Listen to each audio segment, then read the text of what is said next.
Hi everyone, this is Akanksha here and welcome back dear friends on this amazing learning platform of Bright Avishkar. I hope dear friend you all are doing well and making your time productive. I hope dear friend you have watched the previous video and it was really beneficial for you. So dear friend, I have come here again with some new idioms and phrases which is most important for the examination point of view and useful for our daily life conversation. So without wasting our too much time, let's get started our today's lecture. Dear friend, today's our first idiom and phrase is that to hit the nail on the head. To hit the nail on the head which mean तीर निशाने पर मारना. Dear friend, इस idiom का use हम किस situation में करते हैं, जैसे कि अगर आपको अपने यानी आपको अपना जो है गोल अचीव करना है, तो आप उस गोल को अचीव करने के लिए यानी आप एक सीधे रास्ते पर चल रहे हो, यानी आप एक अपना तीर जो है आपने बिल्कुल सीधे निशाने पर लगा दिया है, आप अपना तैयारी जो है जो आपकी प्रेपरेशन चल रही है, तो आपकी उसी गोल को अचीव करने की प्रेपरेशन चल रही है, या फिर कोई भी ऐसा काम जो बिल्कुल मतलब कि सीधे सीधे उसी काम पे लग जाना, ना कि आगे पीछे भटकना. उसके लिए हमारे पास इडियम है to hit the nail on the head. Let's see some example. Example is that he always hits the nail on the head. वह जो लड़का है वह हमेशा तीर निशाने पर मारता है. Second example is that the best way to get success is to hit the nail on the head. जो सबसे बेस्ट तरीका है सक्सेस को हासिल करने का वह क्या है, सीधा तीर निशाने पर मारना. यानी आपको जो भी अपनी लाइफ में आपको अपने सपनों को पूरा करना है, तो उसको करने के लिए जो आपके लिए बेस्ट वे होगा यानी बेस्ट ट्रैक जो होगा आपको उसी पे चलना होगा, उसको हम बोलते हैं तीर निशाने पर मारना. This is the first idiom and phrase in this video. Next one is that to lose heart. To lose heart which mean हिम्मत हारना. ये फ्रेंड, अगर आप कोई भी काम स्टार्ट करते हो, कोई भी आप ऐसा काम जो स्टार्ट तो आप कर देते हो लेकिन एंड तक उसको कंप्लीट नहीं कर सकते, यानी आप उसमें हिम्मत हार चुके हो. जैसे कि आप बहुत सारे हमारे ऐसे डियर फ्रेंड ऐसे होंगे कि जब हमने यहाँ पे वीडियोस बनाना स्टार्ट करी थी, तो हमारे जो सर हैं उन्होंने बताया था कि मैंने तो शुरू किया है बट आपको भी मैंने तो शुरू किया है, तो चलो देखते हैं एंड कौन करता है. तो आई थिंक सब ने तो एंड नहीं करा होगा, यानी जिन्होंने एंड नहीं करा, हमारे सर ने तो एंड कर दिया था, लेकिन बहुत सारे ऐसे हमारे फ्रेंड हो गए जिन्होंने ये एंड नहीं करा. तो जिन्होंने एंड नहीं करा तो उन्होंने क्या कर दिया, उन्होंने अपनी हिम्मत को हार दिया. तो हमें बहुत सारे ऐसे सेंटेंस डेली लाइफ में सुनने को मिलते हैं, हम बोलते भी हैं कि वह जो लड़की थी उसने काम तो अपना स्टार्ट किया था बट उसने एंड में यानी उसने ख़त्म नहीं किया, उसने हिम्मत हार दी. तो ऐसे सेंटेंस उसके लिए हमारे पास जो इडियम फ्रेज है to loss heart, to lose heart. तो देखते हैं कुछ एग्जाम्पल ताकि आप इस इडियम को अच्छे तरीके से समझ सको. एग्जाम्पल है हमारे पास, the person who does not lose heart in difficulties always wins in the end. वह व्यक्ति ऐसे व्यक्ति जो क्या कहते हैं, जो कभी अपनी हिम्मत नहीं हारते, यानी किसी भी मुश्किल में हिम्मत नहीं हारते, वो एंड में जीत जाते हैं. Second example is that the Marathas lost heart in the battle of Panipat. ये तो आप सबको पता ही है, और एक जनरल नॉलेज का फैक्ट भी आपको यहाँ से जानने को मिल गया कि जो मराठास थे उन्होंने पानीपत की बैटल में अपनी हिम्मत जो है वो यानी अपनी हिम्मत हार दी थी उन्होंने. Dear friend, this is the second idiom in this video. Hope you have got this idiom in a best way. Next one is that Midas touch. Midas touch which means जादुई शक्ति होना. Dear friend, ऐसे बहुत सारे लोग होते हैं जिनके पास जादुई शक्ति होती है, वो बहुत सारे ऐसे काम कर सकते हैं अपने मंत्र से, अपने जो उनके पास जो उन्होंने स्टडी उसके बारे में करी होती है. आपको पता ही होगा, आप देखते भी होंगे, बहुत सारे ऐसे पर्सन आपको मिलते हैं जिनके पास क्या होती है, जादुई शक्ति होती है. और उसके लिए हमारे पास जो इडियम फ्रेज है वो है Midas touch. Let me take some example. First example is that he has a Midas touch that can turn anything into gold. वह जो लड़का है उसके पास क्या है, उसके पास जादुई शक्ति है जिससे वह क्या कर सकता है, वह किसी भी चीज़ को गोल्ड में बदल सकता है. Second example is that he can change the world because he has a Midas touch. वह जो लड़का है वह वर्ल्ड को चेंज कर सकता है क्योंकि उसके पास क्या है, उसके पास जादुई शक्ति है. This is the third idiom in this video. Next one is that crocodile tears. Crocodile tears, crocodile तो सब जानते होंगे, मगरमच्छ को बोलते हैं, और टीयर्स हो गए आंसू। तो इसका जब हम इसको इकट्ठे लिखते हैं तो इसका मीनिंग हमें मिलता है दिखावटी आंसू। दिखावटी आंसू ऐसा होता है डियर फ्रेंड कि बहुत सारे यानी ऐसी जगह पे हमें देखने को मिलता है कि कुछ लोगों को क्या होता है, रोना नहीं आता है। यहाँ पे अगर किसी की कोई डेथ हो गई हो और जो जिसकी डेथ हुई है उसके जो रिलेटिव होंगे वो तो रोएंगे बेचारे, पर बाकी वाले जो ऐसे जाते हैं उनको तो रोना नहीं आता, बट वो दिखावे के लिए रोते हैं, तो उसको हम बोलते हैं दिखावटी आंसू। अगर आपको कोई सेंटेंस ऐसे बताने हो कि मैं वहाँ पे गई, वहाँ पे किसी यानी मैं वहाँ पे गई और वहाँ पे औरतें जो थी वो क्या कर रही थी, वो ऐसे ही मतलब कि ड्रामा कर रही थी, दिखावटी आंसू बहा रही थी।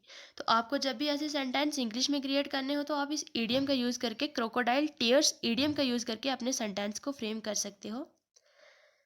Let me take some examples so that you can understand this idiom in a best way. First example is that she shed crocodile tears over her friend death. वह जो लड़की है वह दिखावटी आंसू बहा उसने दिखावटी आंसू बहाए अपनी फ्रेंड की डेथ पे। Second example is that he shed crocodile tears at the death of his step mother. वह जो लड़का है उसने अपनी सौतेली माँ की डेथ पे क्या किया, दिखावटी आंसू बहाए। Hope guys you have got this idiom in a brilliant way. Next one is that a red letter day. A red letter day which mean महत्वपूर्ण दिन।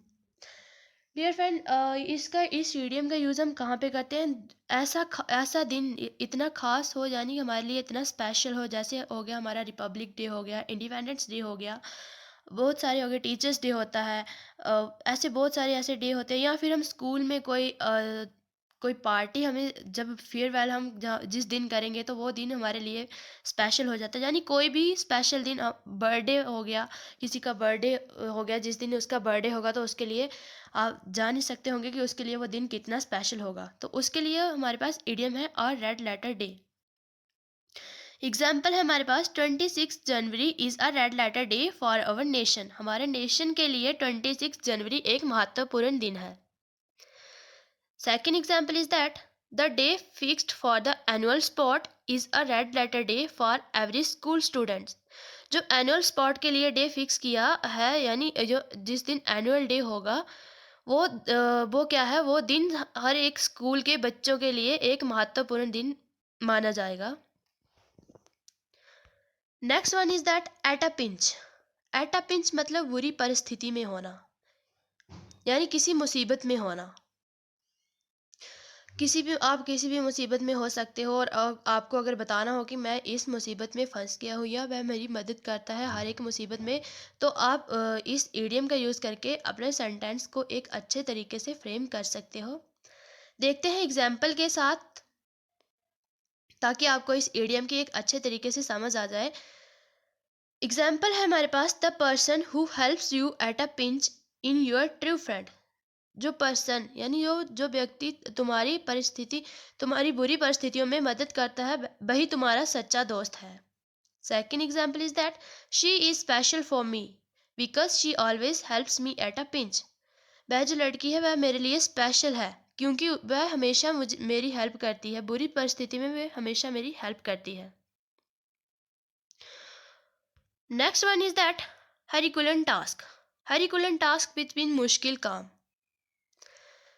मुश्किल काम हो गया, जैसे आप बता सकते हो कि कोई भी काम मेरे लिए कोई भी ऐसा काम अपना बता सकते हो जो आपके लिए मुश्किल होगा। बहुत सारे ऐसा होता है कि एक व्यक्ति हर एक काम तो कर नहीं सकता, इट्स नॉट पॉसिबल। कोई कोई होता है वो कर सकते हैं, बट सारे नहीं कर सकते, हर एक काम तो नहीं कर सकते। अगर किसी को सिलाई करना आएगी तो दूसरे को जो है वो क्या बोलते हैं, वो नीटिंग करना नहीं आएगी, लड़कियों की बात करें, या फिर बहुत सारे ऐसे काम होते हैं कि जो सबको नहीं आते हैं, तो किसी के लिए वो काम मुश्किल हो सकते हैं और किसी किसी के लिए आसान हो सकते हैं। जब भी आपको बताना हो कि ये काम मेरे लिए मुश्किल है तो आप हरिकुलन टास्क इडियम का यूज़ करके आप अपने काम को बता सकते हो। So let's see some example. First example is that completing this mission is Herculean task for me. ये काम यानी ये इस मिशन को कंप्लीट करना मेरे लिए मुश्किल काम है। Second example is that getting selected is in IAS is a herculean task for everybody. यानी आईएएस में सेलेक्ट होना एक मुश्किल काम है हर एक व्यक्ति के लिए। और डियर फ्रेंड, मैंने आपको पिछली वीडियो में भी एक मुश्किल कार्य के ऊपर एक ईडियम बताया था। आई होप आप सबको याद होगा, अगर नहीं याद है तो मैं ही बता देती हूँ। A hard nut to crack, a hard nut to crack and herculean task, आप दोनों का यूज़ कर सकते हो अपने सेंटेंस को बनाने के लिए। जो आपको अच्छा लगता हो आप उस ईडियम का यूज़ करके अपने सेंटेंस को फ्रेम करें। नेक्स्ट वन इज दैट किथ एंड किन, किथ एंड किन विच मीन सगे संबंधी। डियर फ्रेंड, आपके भी बहुत सारे किथ एंड किन होंगे, हमारे भी हैं और हम सबके होते हैं। किथ एंड किन हम किसको बोलते हैं? जो हमारे रिलेटिव्स होते हैं। रिलेटिव्स को हम किथ एंड किन भी बोलते हैं, यानी ईडियम के तौर पे हम उनको किथ एंड किन बोलते हैं, ऐसे हम इंग्लिश में उनको रिलेटिव्स बोलते हैं। तो बहुत सारे हमारे हम सब के बहुत सारे रिलेटिव्स होते हैं, उनके लिए हम ईडियम का यूज़ करते हैं किथ एंड किन। Let's see some examples so that you can understand this idiom in a brilliant way. First example is that all kith and kin were invited in the marriage of his son. उसने क्या किया था? उसने अपने बेटे की शादी में सारे अपने सगे संबंधियों को बुलाया था। Second example is that I shall invite my all kith and kin on the occasion of Diwali. Diwali के अवसर पर मैं अपने सारे रिलेटिव्स को बुलाऊंगी। This is the last idiom in this video. Hope guys you have got good thing from this video. Thanks for watching this video. Dear friend, we our team every day requesting you, if you haven't subscribed this channel, please subscribe the channel and press the bell icon so that you can get notification of upcoming video. Do comment on video, share with other and like this video. Thank you very much. Stay safe and stay blessed. See you tomorrow with a new lecture.